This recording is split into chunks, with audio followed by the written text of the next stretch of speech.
మా యొక్క D6 news channel subscribe చేసుకోవడం ద్వారా మేము అందించే లైవ్ బ్రేకింగ్ నిరంతర వార్తలు మీరు చూడవచ్చు.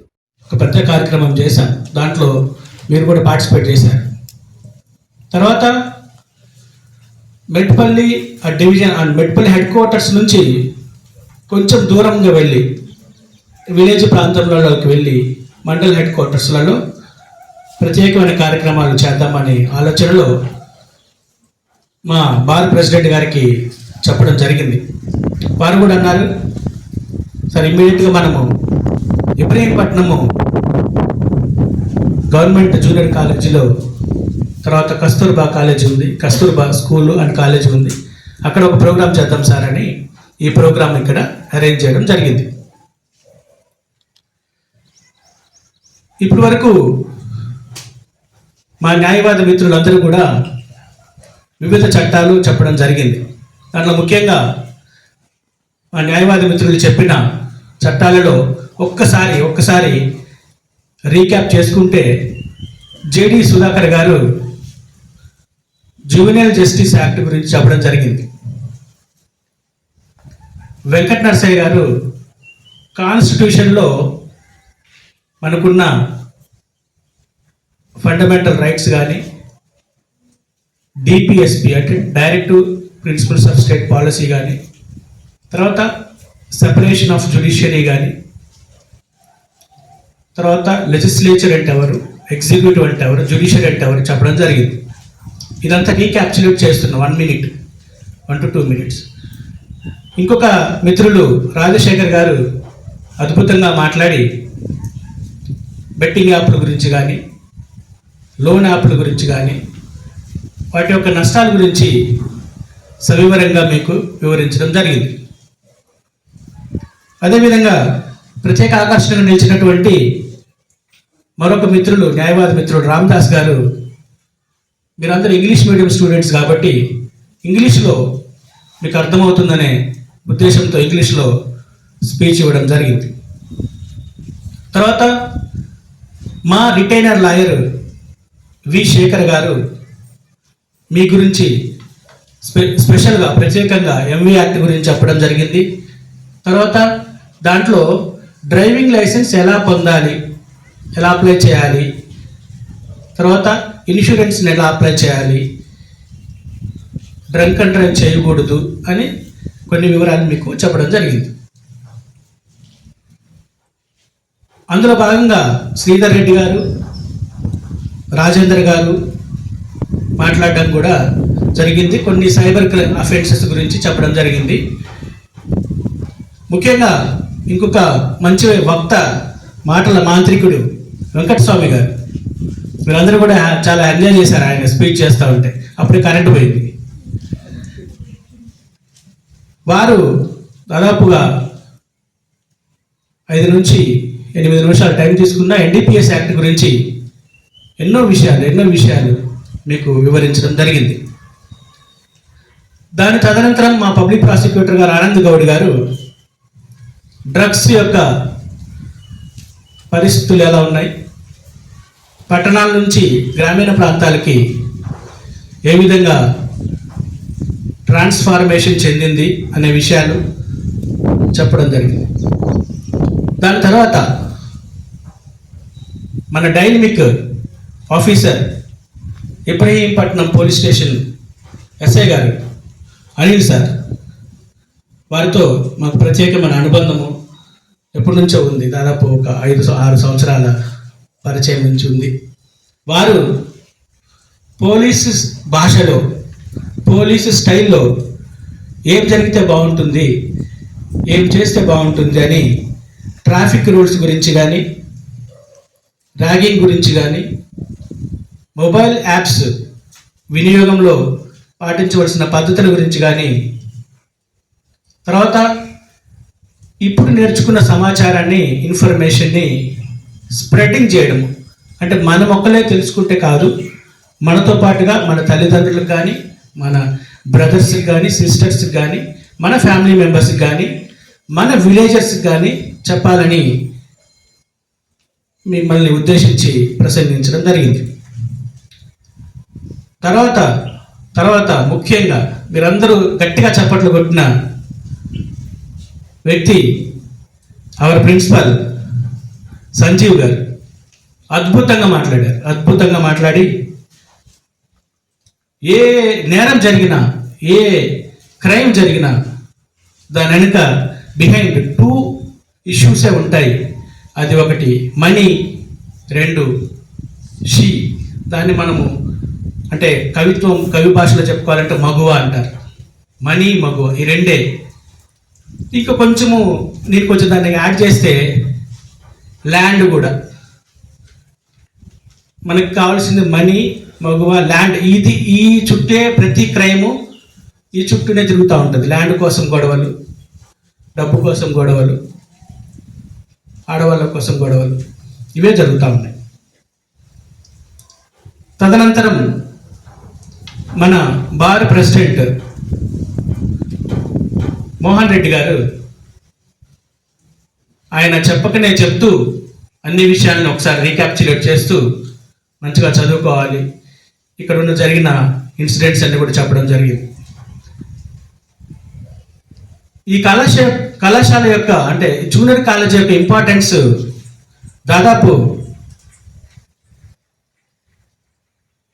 చాలామంది వక్తలు ఇక్కడ మాట్లాడిన వక్తలందరూ కూడా ఇక్కడ చదువుకున్నారు. దాదాపు 7 నుంచి 9 మంది న్యాయవాదులుగా ఇప్పుడు పనిచేస్తున్నారు. ఇప్పుడు అందరూ స్టేజ్ మీద ఉన్నారు. వాళ్ళందరూ కూడా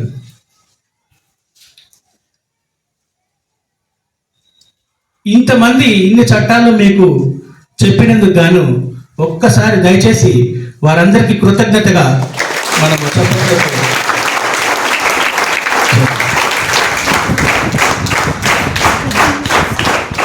మీరు అనుకుంటూ ఉంటారు, సార్ వచ్చారు ఏదో చెప్తారు కానీ ఏం చెప్తారు అని. నేనేం చెప్పను, ఎందుకంటే నాకు ముఖ్యంగా స్టేజ్ ఫియర్. స్టేజ్ మీద మాట్లాడడము చాలా ఫియర్. తర్వాత మా న్యాయవాదులు కానీ, మీ ప్రిన్సిపల్ సార్ కానీ, ఇంకా సంతోష్ సార్ తెలుగు జేఎల్ గారు, వీరిలాగా మాట్లాడటం నాకు చేత కాదు. They are attractive people. వాళ్ళ మాటలతోని మిమ్మల్ని మనందరినీ కూడా మంత్రముగ్ధులు చేస్తారు. అందుకనే వాళ్ళు స్పీచ్ చేసేటప్పుడు కానీ మీరు చాలా చక్కగా చప్పట్లు కొట్టి అభినందిస్తున్నారు. కానీ నేను మాట్లాడేటప్పుడు మాత్రానికి ఎవరు కొట్టట్లా.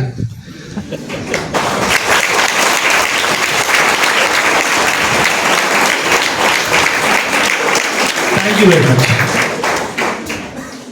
అడిగి కొట్టించుకోవడం అంటే ఇదే అండి.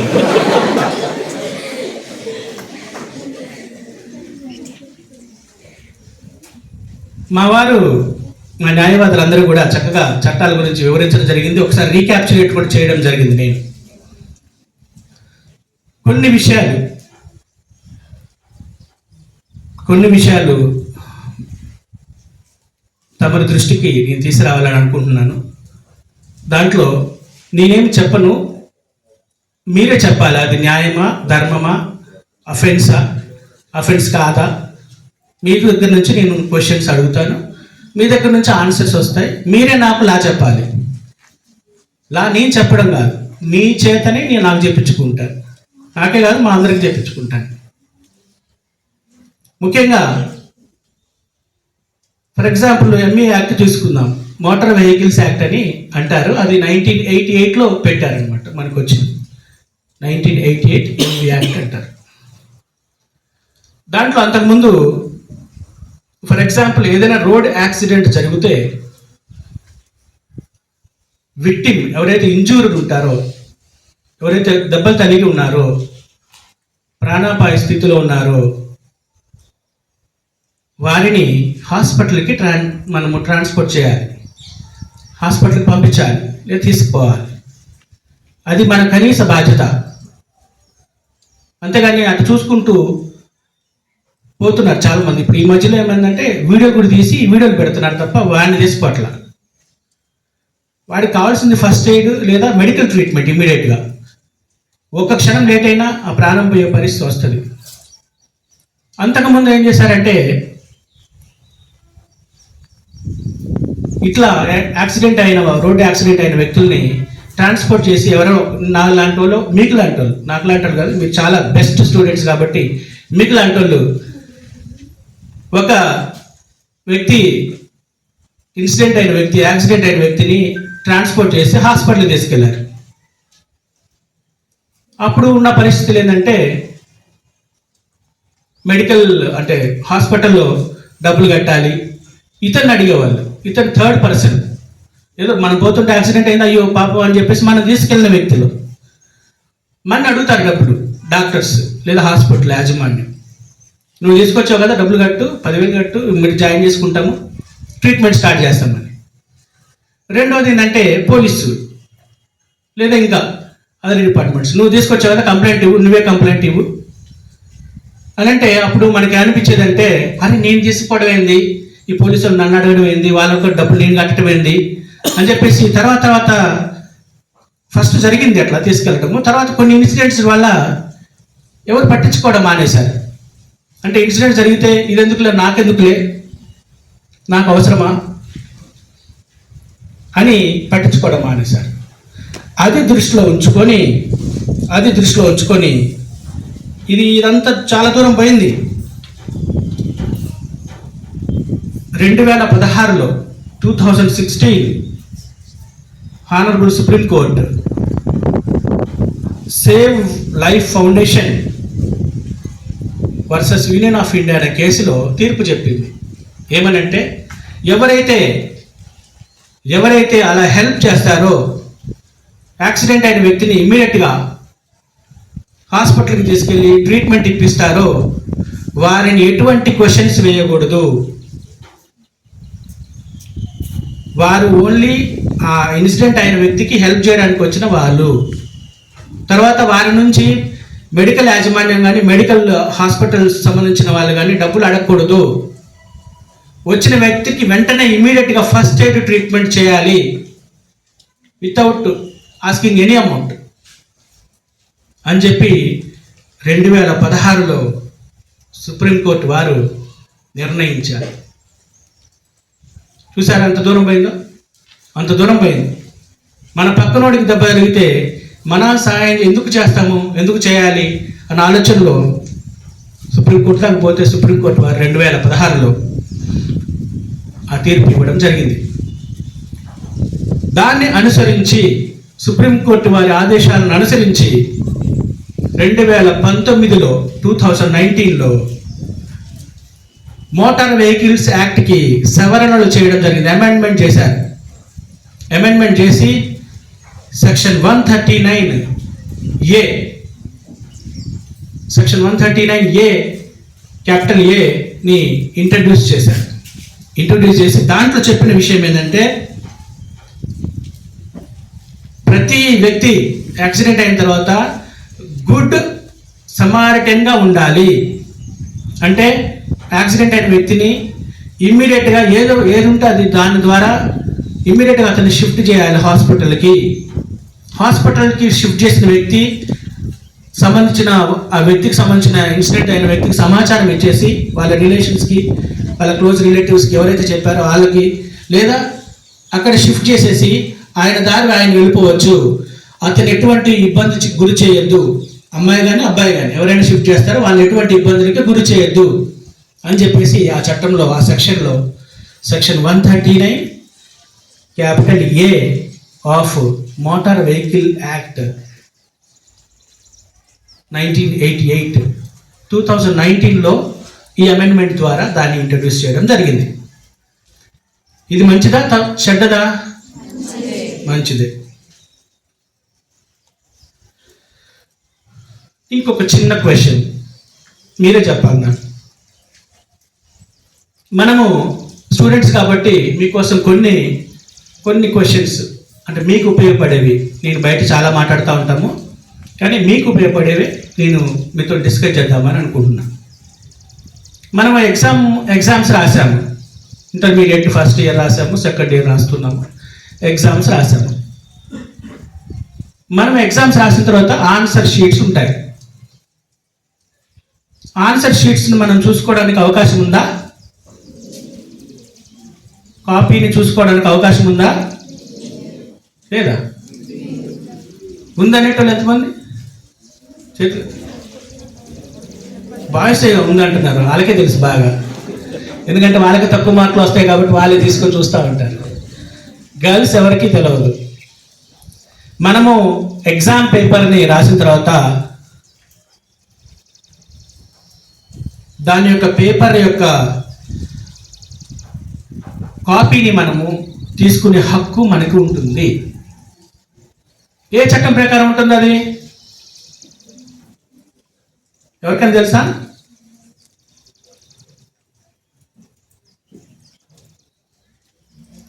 చెప్పండి. ఎనీబడి?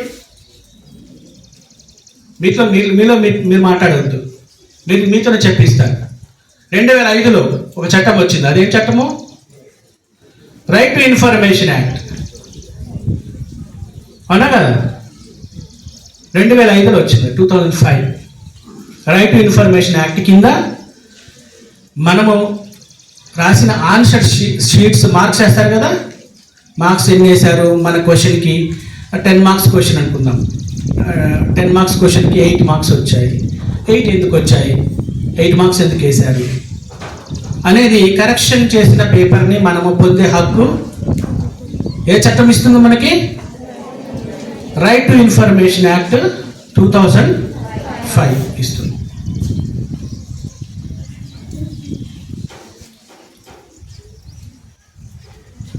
కొంతమంది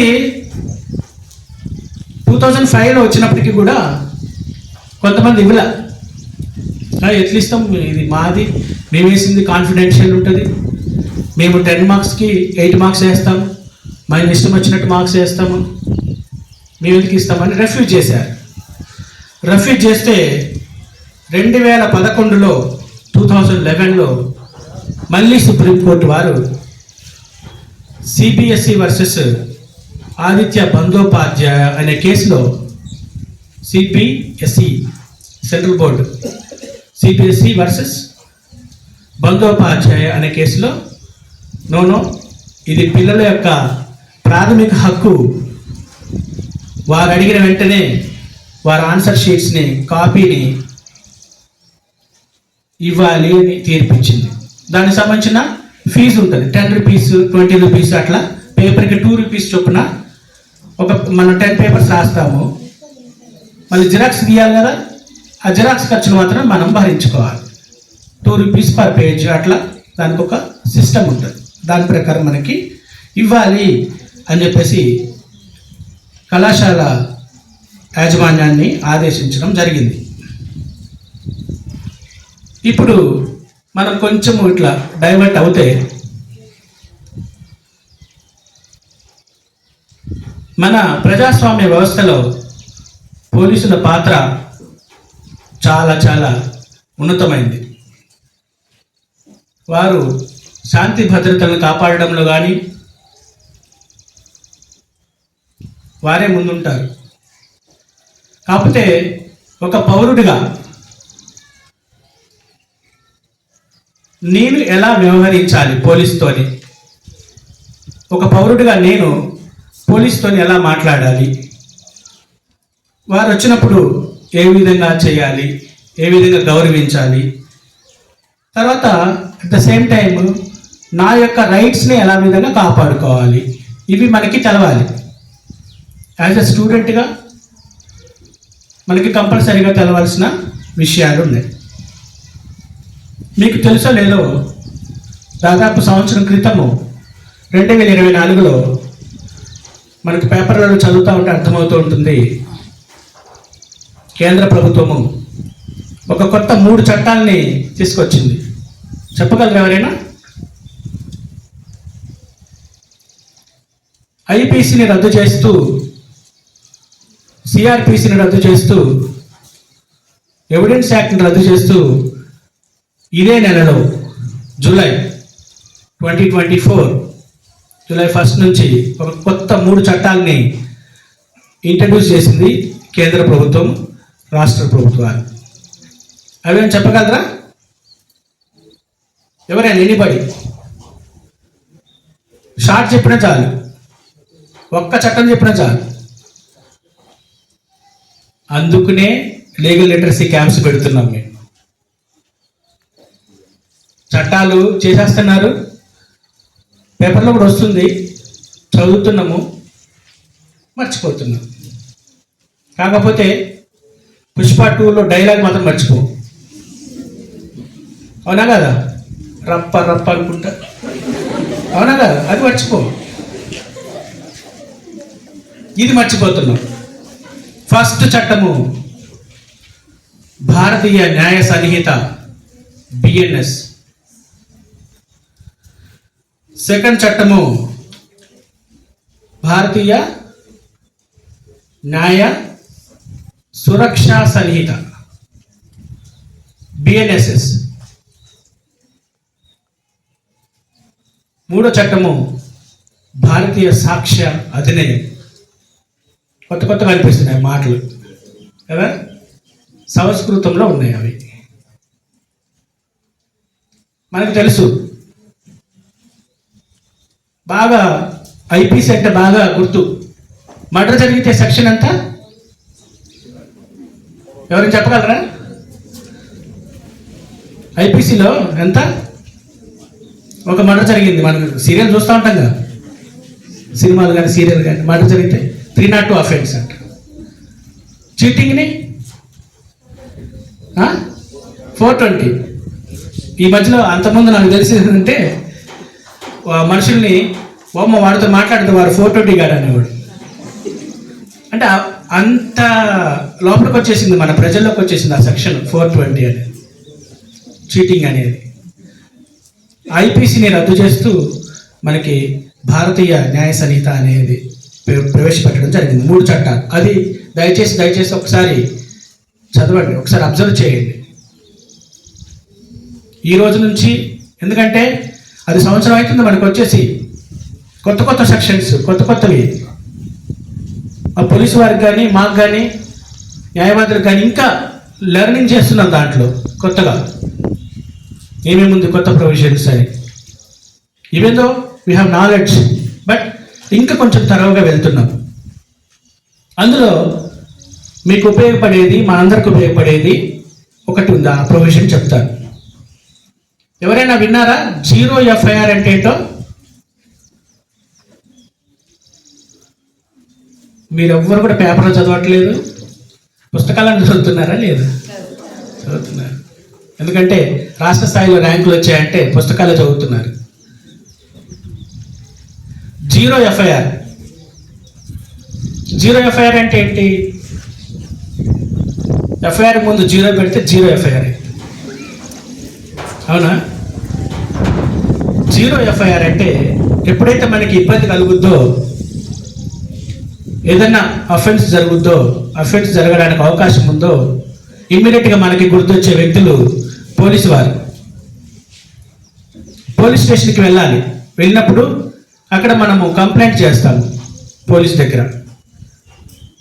ఫర్ ఎగ్జాంపుల్ మన ఇబ్రహీంపట్నం పోలీస్ స్టేషన్ అంటే ఇబ్రహీంపట్నంకి సంబంధించిన సరౌండింగ్స్ జూరిస్డిక్షన్ అంటారు దాన్ని.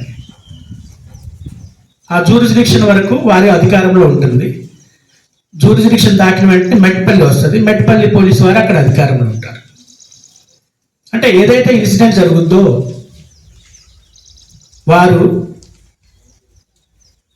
ఫర్ ఎగ్జాంపుల్ మెట్పల్లిలో ఇన్సిడెంట్ జరిగింది, కానీ మీరు ఇక్కడ ఉన్నారు, మీ డాడీయో మమ్మీ అక్కడికి వెళ్ళారు, ఏదో జరిగింది ఇన్సిడెంట్ మీ డాడీ మీద, మీ మమ్మీ మీద, మీరు ఇక్కడే ఉన్నారు. ఇమీడియట్గా మీకు ఫోన్ చేసి అమ్మ ఇట్లా జరిగిందిరా అని చెప్పడం జరిగింది.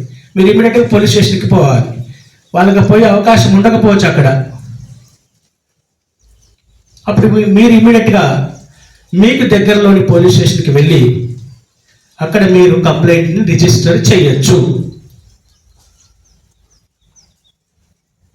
చేయొచ్చా చేయకూడదా?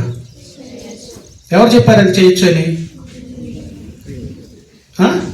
నేను చెప్పడం కాదు, చట్టం ఎక్కడ చెప్పాను?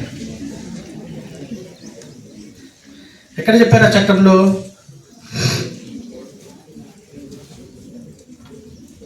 అసలు ఎందుకు చెప్పారు? అది కూడా అవసరం మనకి. ఎందుకు, ఎక్కడ చెప్పారు? ఎందుకు చెప్పారంటే ఒకసారి ఇన్సిడెంట్ జరిగింది మన దగ్గర. దిశ కేసు తెలిసి ఎవరికైనా గుర్తుందా? దిశ కేసులో ఒక ఇన్సిడెంట్లో అలా జరగడం వల్ల, చాలా ఇన్సిడెంట్లో జరగడం వల్ల, ఎందుకంటే ఎవరి బాధ్యత వాళ్ళది. ఇప్పుడు నేను మెట్పల్లికి సంబంధించిన జడ్జి గారిని, మెట్పల్లికి సంబంధించిన కేసులన్నీ నేను వాదిస్తూ ఉంటాను, చూసుకుంటూ ఉంటాను. అట్లా ఎవరి పరిధి వాళ్ళది ఉంది. అక్కడ జరిగింది కదా, అక్కడ కంప్లైంట్ ఇవ్వండి, వారు చూసుకుంటారనే ఉద్దేశం ఉండొచ్చు. కానీ కొత్తగా వచ్చిన చట్టంలో బిఎన్ఎస్ఎస్ భారతీయ నాగరిక సురక్ష సంహిత 2024, ఆ చట్టంలో సెక్షన్ 173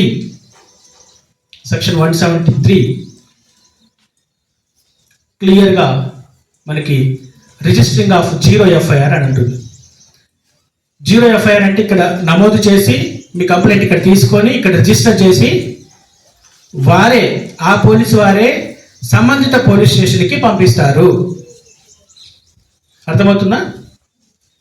జీరో ఎఫ్ఐఆర్ అంటే ఏం లేదు, మనకి సంబంధించిన దగ్గర ఉన్న పోలీస్ స్టేషన్కి మనం వెళ్ళి సమాచారం ఇచ్చి రిజిస్టర్ చేపిస్తే వారు ఒక నెంబర్ ఇస్తూ జీరో నెంబర్ ఇస్తారనమాట. అది జీరో ఎఫ్ఐఆర్.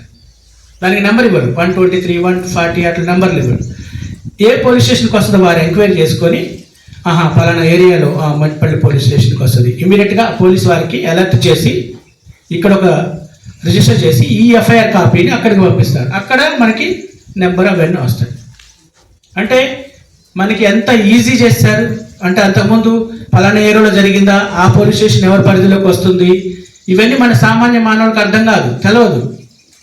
కానీ మనకు కంటికి కనపడిన పోలీస్ స్టేషన్కి వెళ్ళిపోయి ఇమ్మీడియట్గా ఇన్ఫర్మేషన్ మనం పాస్వర్డ్ చేస్తే ఇమ్మీడియట్గా దాని మీద యాక్షన్ తీసుకుంటారు. అర్థమవుతుందా?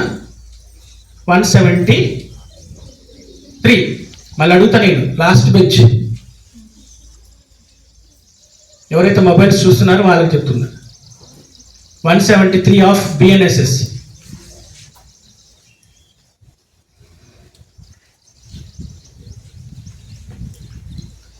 నెక్స్ట్,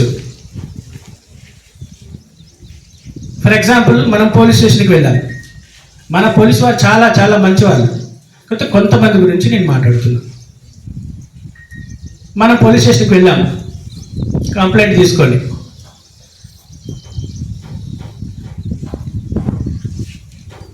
మీ కంప్లైంట్ చూశారు, చూసి మీకేం సమాధానం చెప్పట్లా, రిసిప్ట్ ఇవ్వమంటే కూడా ఇవ్వట్లా. జనరల్గా పోలీసు వారు ఏం చేస్తారంటే, మా నీళ్ళు ఇంట్రడ్యూస్ చేశాడు కొత్తగా, అప్పుడు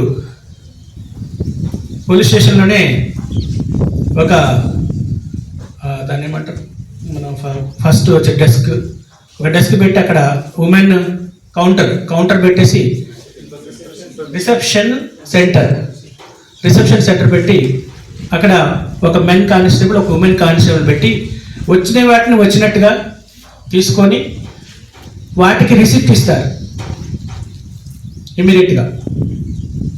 పలానా రోజు పలానా టైంకి మీరు వచ్చి నాకు దరఖాస్తు ఇవ్వడం జరిగింది అని ఒక రిసిప్ట్ సంతకం పెట్టేసి ఇచ్చేస్తారు. దాని మీద యాక్షన్ తీసుకుంటారా లేదా తర్వాత. కొంతమంది పోలీస్ స్టేషన్కి వెళ్తే రిసిప్ట్ కూడా ఇవ్వట్లా, కంప్లైంట్ తీసుకోవట్లా.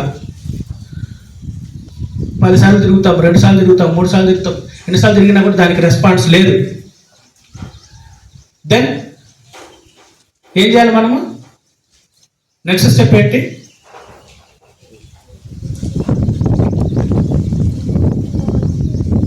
కోర్టుగా హాఫ్ కరెక్ట్, హాఫ్ తప్పు.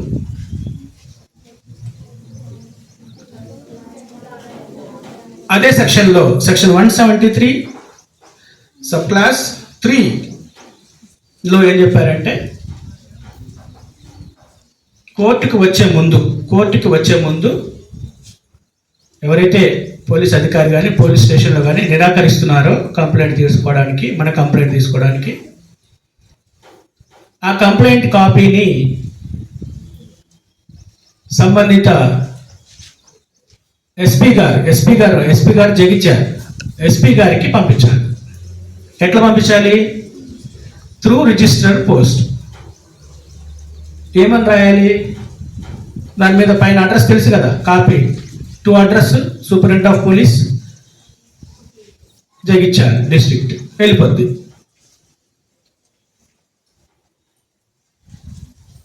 ఎస్పీ గారు కూడా పంపించారు మీరు, బట్ నో యాక్షన్. దెన్ అప్పుడే చేయాలి. మీకు ఎలా చేయాలో చెప్తున్నా, ఏం జరిగిందో చెప్పట్లా, ఎలా చేయాలో చెప్తున్నా. ఎస్పీ గారు కూడా పంపించారు, సార్ బిజీయో ఇంకేదో లేదు ఎండార్స్మెంటో ఏదో కొంత డిలే అవుతుంది. దెన్ నెక్స్ట్ మీరు అప్రోచ్ అవ్వచ్చు. ఇప్పుడు చెప్పారు ఇందాక ఎవరికి అన్నారు, కోర్టు మెజిస్ట్రేట్ గారికి మీరు దరఖాస్తు పెట్టుకోవచ్చు. అంటే ఏదైనా ఇన్సిడెంట్ జరిగినప్పుడు మన దరఖాస్తుని పోలీస్ స్టేషన్లో ముందుగా అందించాలి.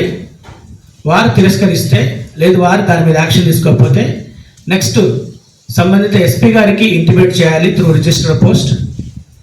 వారి దగ్గర నుంచి కూడా సమాధానం రాకపోతే సంబంధిత మెజిస్ట్రేట్ కోర్టు మెట్పల్లిలో ఉంది, మన ఇబ్రహీంపట్నంలో లేదు కాబట్టి మెట్పల్లి వెళ్ళి మెజిస్ట్రేట్ గారిని సంప్రదించాలి. నేను మెజిస్ట్రేట్ని కాదు, నీకు కొంచెం మొన్ననే ప్రమోషన్ వచ్చింది, దయచేసి దేవుడి దయ వల్ల వచ్చింది కాబట్టి కొంచెం పై స్టేజ్కి వచ్చాను. మెజిస్ట్రేట్ గారు మెట్పల్లిలో ఉంటారు, అది ఆయన కోర్టు వేరే ఉంటుంది. అక్కడ అర్థం కావట్లా, మెజిస్ట్రేట్ గారి దగ్గర కూడా ఎక్కడ పోవాలో అర్థం కాల, మనకి ఎట్లా పోవాలో తెలియదు. అప్పుడు ఇమ్మీడియట్గా మండల్ లీగల్ సర్వీసెస్ కమిటీని సంప్రదించవచ్చు. మండల్ లీగల్ సర్వీసెస్ కమిటీ, ఇక్కడే ఇదే బ్యానర్ పెట్టాం కదా. మెజిస్ట్రేట్ గారి దగ్గర కూడా ఎట్లా పోవాలో అర్థం కాల, ఏం చేయాలో అర్థం కాల, అప్పుడు నన్ను సంప్రదించవచ్చు. అది కూడా మెట్పల్లి కోర్టు ఆవరణలోనే ఉంటుంది. అర్థమవుతుందా? ఒక కంప్లైంట్ గురించి ఎంత డీటెయిలింగ్ వెళ్తున్నామో మనం. సెక్షన్ చెప్పగలరు ఇప్పుడు, గుర్తుందా? 173 సబ్ క్లాస్ 3. 173లోనే ఎఫ్ఐఆర్ ఎలా నమోదు చేయాలి, ఏ విధంగా మనము వారికి రిసిప్ట్ ఇవ్వాలి, 0 ఎఫ్ఐఆర్ అంటే ఏంటి, ఇవన్నీ విషయాలు మనము నేర్చుకున్నాం. 12:30 దాటిపోతుంది అనుకుంటా. 1 అయిందా? సారీ, మీ యొక్క లంచ్ టైం నేను బ్రేక్ చేశాను. నాకు మాట్లాడడం వస్తుందా? ఇంకా షై ఉందా నాకు? ఎందుకంటే మీరందరూ నాకు ఫ్రెండ్స్ అయిపోయారు కాబట్టి.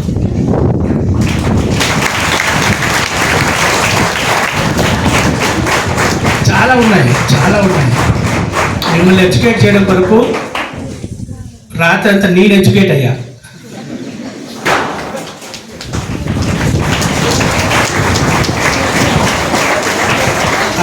I prepared 40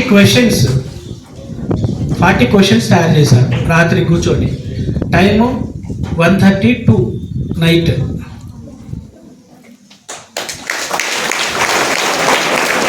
అది తర్వాత మీ ప్రిన్సిపల్ గారికి ఇస్తాను. వారు ఒక పేజ్, చాలా పేజెస్ వస్తుందేమో, మీ వాట్సాప్ గ్రూప్లో ఏదైనా ఉంటే దాంట్లో షేర్ చేస్తారు. ఉందా వాట్సాప్ గ్రూప్స్? హ్యాపీయెస్ట్ స్టూడెంట్స్ అదొక్కటి ఉంటే చాలు, ప్రపంచంలో ఏది లేకపోయినా బతకొచ్చు. లాస్ట్ ప్రొవిజన్ చెప్పేసి, ఎందుకంటే కొన్ని ఇన్సిడెంట్స్ మనకి జరుగుతున్నాయి.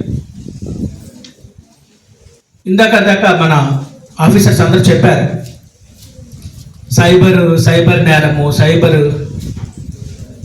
Cyber issues, betting apps. ఇప్పుడు మనకి ఒక సైబర్ నేరం జరిగింది అని అనిపించింది, తెలిసింది, మన ఇంట్లోనే జరిగింది. ఎవరికి కంప్లైంట్ చేయాలి? అన్ని కోర్టేనా? పోలీస్, అన్ని పోలీసేనా?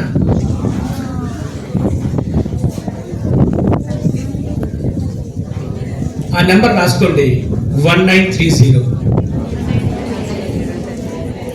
1930కి ఇమ్మీడియట్గా ఫోన్ చేయాలి, ఇమ్మీడియట్, వితౌట్ ఎనీ డిలే. అర్థమైందా? 1930కి ఇమ్మీడియట్గా ఫోన్ చేయాలి, పోలీస్ స్టేషన్ కూడా పోకర్లా. 1930కి ఇమ్మీడియట్గా ఫోన్ చేస్తే అది మనకి సెంట్రలైజ్డ్ సర్వీసెస్ అన్నమాట. ఆ సెంట్రలైజ్డ్ సర్వీసెస్లో రిజిస్టర్ చేస్తారు ఇమ్మీడియట్గా. మన కంప్లైంట్ని రిజిస్టర్ చేసి దాని మీద ఇమ్మీడియట్గా ఇన్వెస్టిగేషన్ చేసి ఏ అకౌంట్ నుంచి, మన అకౌంట్ నుంచి వేరే అకౌంట్కి ట్రాన్స్ఫర్ అయిపోతుంది అమౌంట్, ఆ అకౌంట్ నుంచి ఇంకొక అకౌంట్కి ట్రాన్స్ఫర్ అవుద్ది, ఆ అకౌంట్ నుంచి ఇంకొక అకౌంట్కి ట్రాన్స్ఫర్ అవుద్ది. With in fraction of minutes, fraction of సెకండ్స్లో మీ డబ్బు మీ దగ్గర నుంచి పరిపరి విధాలుగా చాలామంది చేతులు మారుకుంటూ అకౌంట్స్, ఇందాక చెప్పారు సార్, అకౌంట్ నెంబర్స్ ఇచ్చేస్తున్నాము ఫ్రీగా, అట్లా అట్లా అట్లా అట్లా ట్రాన్స్ఫర్ అయిపోయి వెళ్ళిపోతూ ఉంటుంది. ఈ 1930 ఆఫీసర్స్ ఎవరైతే ఉంటారో మీ యొక్క అకౌంట్ నుంచి ఏ అకౌంట్కి వెళ్ళింది, ఆ అకౌంట్ నుంచి ఏ అకౌంట్కి వెళ్ళింది, ఇట్లా ఎంత దూరం వెళ్ళిపోతుందని మనం ఎంత తొందరగా సమాచారం ఇస్తే ఎక్కడైతే వాళ్ళు విత్డ్రాల్కి వెళ్ళిపోతున్నారో అక్కడ స్టాప్ చేస్తారు, ఫ్రీజ్ చేస్తారు. దాన్ని ఫ్రీజ్ అంటారు. వాళ్ళకి అధికారము ఉంది, ఆ అకౌంట్ని ఫ్రీజ్ చేస్తారు. అంటే అందులోంచి అమౌంట్ విత్డ్రాల్ చేయడానికి లేదు, ట్రాన్స్ఫర్ చేయడానికి లేదు, ఇంకా ఫర్దర్ ట్రాన్స్ఫర్స్ని కట్ చేస్తారు, విత్డ్రాల్ చేయకుండా కూడా ఆఫ్ చేస్తారు. తర్వాత అప్పుడు అదే కాకుండా కన్సర్న్ పోలీస్ స్టేషన్ వారికి ఇన్ఫర్మేషన్ ఇస్తారు వాళ్ళే, మీరేమి వెక్కర్లా. అక్కడి నుంచే మళ్ళీ కన్సర్న్ పోలీస్కి ఫోన్ వస్తుంది, మీ జ్యూరిస్డిక్షన్లో ఇట్లా రిజిస్టర్ అయింది, కంప్లైంట్ రిజిస్టర్ అయింది, ఇమీడియట్గా వారిని పిలిపించి విచారించండి అని చెప్పేసి విచారణ నిమిత్తము మనకి పోలీసు వారిని వాళ్ళు అక్కడి నుంచి ఇన్స్ట్రక్ట్ చేస్తారు.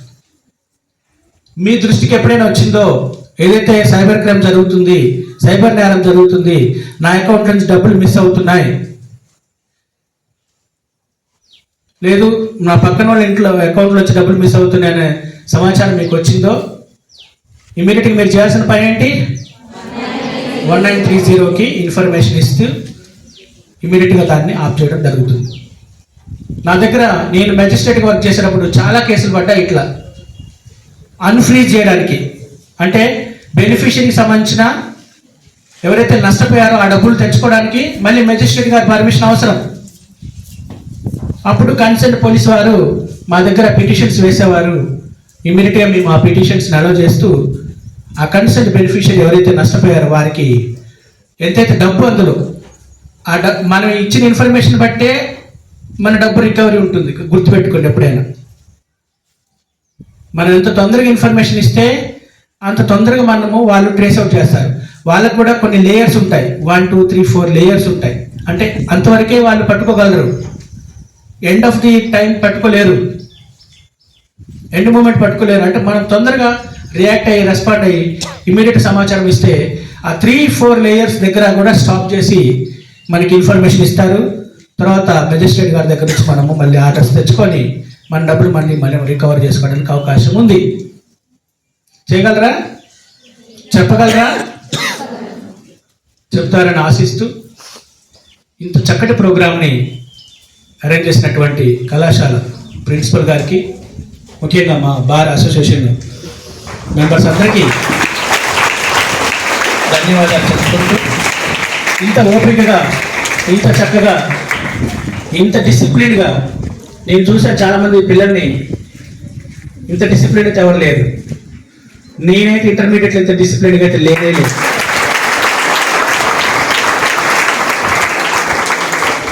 ఇంత డిసిప్లిన్గా విన్నటువంటి మీ అందరికీ శిరస్సు వంచి నమస్కరిస్తూ, మీరు చెప్పిన విషయాన్ని గుర్తుపెట్టుకొని మీకు 2-3 పేపర్స్ ఇవ్వడం జరిగింది, 2-3 పేపర్స్. వాటిని మడతపెట్టి బయటపడేయకుండా కొంచెం ఒక్కసారి చదివితే అర్థమయ్యే విధంగా మేము దాన్ని తయారు చేయించడం జరిగింది. దయచేసి అది చదివి నేర్చుకొని మా ఎస్ఐ గారు మా సార్లందరూ చెప్పిన విధంగా స్ప్రెడ్డింగ్ ఆఫ్ అవేర్నెస్ చేస్తారని ఆశిస్తూ, ముఖ్యంగా మా పాత్రికేయ మిత్రులకి దయచేసి ఈ ప్రోగ్రామ్ని ఎంతో కవర్ చేసి మనం ఏదైతే మీ ఆశయము మా ఆశయము అందరి ఆశయము ఒకటిగా ప్రజల్ని చైతన్యవంతం చేస్తామని ఆశిస్తూ అందరికీ నమస్కారాలు తెలియజేసుకుంటూ ముగించుకుంటున్నాను. Thank you very much. Finally I'm not a good speaker. Thank you.